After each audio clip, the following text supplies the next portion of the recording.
Bismillahirrahmanirrahim. Assalamualaikum warahmatullahi wabarakatuh. Perkenalkan, nama saya Fikri Hardiansyah dengan NIM 70200-1295 dari Fakultas Kedokteran dan Ilmu Kesehatan, jurusan Kesehatan Masyarakat UIN Alauddin Makassar. Pada kesempatan kali ini saya akan menjawab beberapa pertanyaan tentang konsep dan definisi kependudukan serta analisis kependudukan. Yang pertama, apakah demografi formal sama dengan analisis kependudukan? Menurut saya tidak sama, karena demografi formal atau pure demografi merupakan ilmu yang menghasilkan berbagai teknik-teknik pengukuran indikator kependudukan. Demografi formal biasanya merupakan ahli matematika atau statistika yang menghitung variabel demografi secara matematis. Philip Trusser mengatakan bahwa demografi merupakan analisis statistik terhadap jumlah, distribusi, komposisi, serta komponen-komponen perubahannya. Sedangkan studi kependudukan lebih mempersoalkan hubungan antara variabel demografi dan variabel sistem lainnya. Demografi tidak mempelajari penduduk sebagai individu, tetapi penduduk sebagai kelompok atau selection. Sedangkan studi kependudukan merupakan studi yang membahas tentang hubungan antara faktor-faktor perubahan penduduk dan faktor-faktor pembangunan. Theron Linson mengatakan bahwa studi kependudukan menerangkan informasi dasar tentang distribusi penduduk, karakteristik, dan perubahan-perubahannya, serta menerangkan faktor penyebab perubahan tersebut dan menganalisa segala konsekuensi yang mungkin terjadi di masa depan hasil perubahan tersebut. Yang kedua, apakah demografi formal yang merupakan demografi murni itu berkaitan dengan apa, berapa, kapan, dan di mana? Sedangkan studi kependudukan atau sosial demografi itu berkaitan dengan mengapa dan apa penyebabnya. Menurut saya salah, karena sebenarnya demografi formal mencakup pengumpulan dan analisis statistik matematika dari data demografi yang didapat. Demografi murni atau pure demografi merupakan ilmu yang menghasilkan berbagai bentuk-bentuk pengukuran indikator kependudukan. Memang benar, studi kependudukan ini merupakan studi yang membahas tentang hubungan antara faktor-faktor perubahan penduduk dan faktor-faktor pembangunan. Dan studi kependudukan ini merupakan studi yang bisa memberikan informasi yang lebih komprehensif mengenai sebab akibat dan solusi pemecahan masalah dari kemunculan fenomena demografi. Selanjutnya, nomor 3. Demografi formal atau analisis demografis, salah satunya yang variabel mempengaruhi atau dipengaruhi. Ada yang bukan variabel demografis, sedangkan studi kependudukan itu variabel yang mempengaruhi dan variabel yang dipengaruhi wajib variabel demografi. Tidak diperbolehkan ada variabel lain. Menurut saya, pernyataan ini salah, karena pada dasarnya demografi formal atau analisis demografi variabel yang mempengaruhi atau variabel independen atau variabel pengaruh atau adalah variabel demografi. Demikian pula dengan variabel yang dipengaruhi atau variabel dependen atau variabel terpengaruh juga merupakan variabel demografis.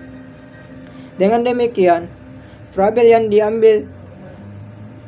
dianalisis baik yang mempengaruhi atau dipengaruhi adalah variabel demografi. Dengan kata lain, demografi formal tidak membutuhkan variabel lain. Sedangkan untuk studi kependudukan, variabel independen dan dependennya berbeda. Pada studi kependudukan tipe 1, variabel independennya adalah non-demografi, sedangkan variabel dependennya wajib harus variabel demografi.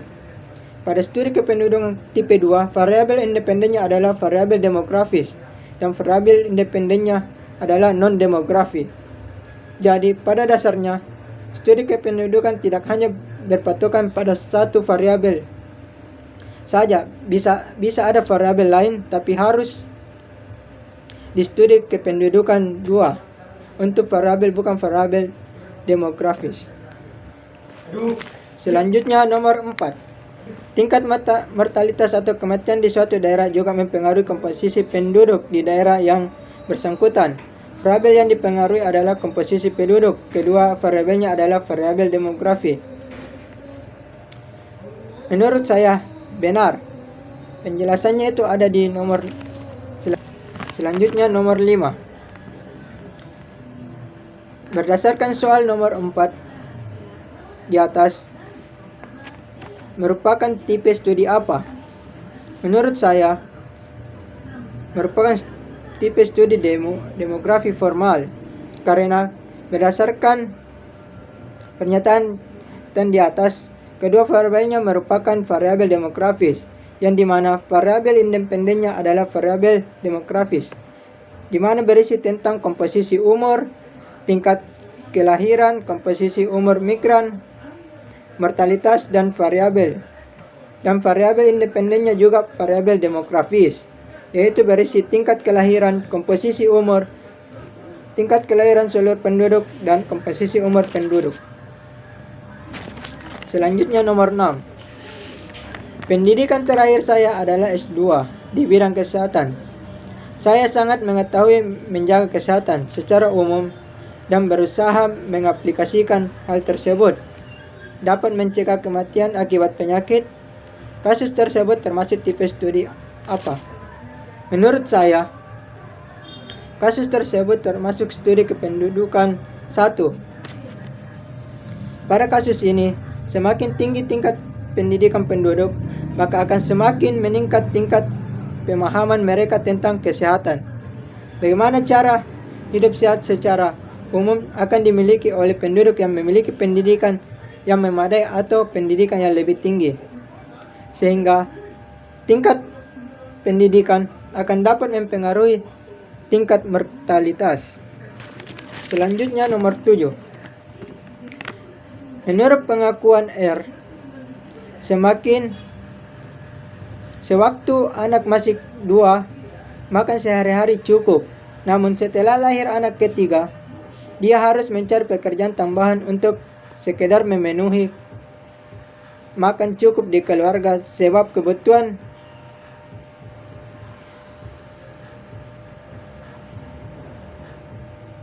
bertambah meski dia yakin akan selalu ada resiko untuk anak-anaknya. Kasus tersebut termasuk tipe studi.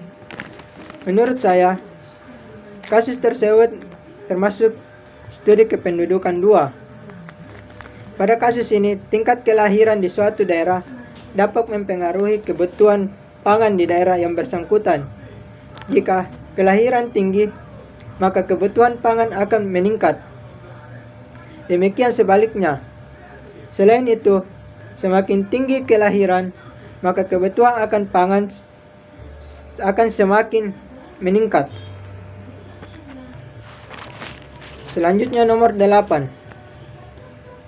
Apakah demografi formal tidak dipelajari pada ilmu kependudukan karena posisi mereka tidak sama? Menurut saya, pernyataan itu salah, karena walaupun studi kependudukan itu bahasanya jauh lebih luas dibandingkan demografi formal, akan tetapi dalam ilmu kependudukan, demografi formal akan dipelajari juga. Selanjutnya nomor 9. Mengapa penting bagi kamu calon sarjana kesehatan masyarakat belajar kependudukan? Karena dalam setiap penyuluhan kesehatan kepada masyarakat, maka yang paling urgen atau untuk diketahui struktur dari suatu masyarakat itu sendiri adalah pendekatan jenis apa yang harus dipakai untuk dapat berinteraksi dalam sebuah populasi masyarakat, dan sebagai pemahaman dasar tentang perkembangan suatu penyakit, penduduk atau fertilitas, mortalitas, migrasi yang berhubungan dengan perkembangan kesehatan masyarakat. Selanjutnya nomor 10. Ilmu kependudukan dalam arti sempit adalah analisis demografi, dan dalam arti luas adalah studi kependudukan. Analisis demografi terbatas pada studi tentang komponen perubahan penduduk atau mortalitas, migrasi, fertilitas. Sedangkan studi kependudukan tidak hanya tentang komponen perubahan penduduk atau variabel demografis, tetapi juga hubungan antara perubahan penduduk dengan variabel lain, sosial, ekonomi, politik, biologi, dan sebagainya. Menurut saya, pernyataan ini benar karena demografi dapat diartikan secara sempit dan luas. Paling sempit adalah formal demografi atau analisis demografi. Berhubungan dengan jumlah, distribusi, struktur, dan perubahan penduduk. Jumlah yaitu banyaknya orang di dalam suatu daerah. Distribusi dimaknai sebagai persebaran penduduk di dalam suatu wilayah pada suatu waktu tertentu. Struktur dalam arti yang paling sempit, penduduk menurut umur dan jenis kelamin. Perubahannya yang dimaksud adalah tentang naik atau turunnya jumlah penduduk atau salah satu elemennya. Studi kependudukan tidak hanya tentang komponen perubahan penduduk atau variabel demografis, tetapi juga hubungan antara perubahan penduduk dengan variabel lain seperti sosial, ekonomi, politik, biologi, dan lainnya. Mungkin hanya ini yang dapat saya jelaskan dan sampaikan, kurang dan lebihnya mohon dimaafkan. Wabillahi taufiq wal hidayah. Assalamualaikum warahmatullahi wabarakatuh.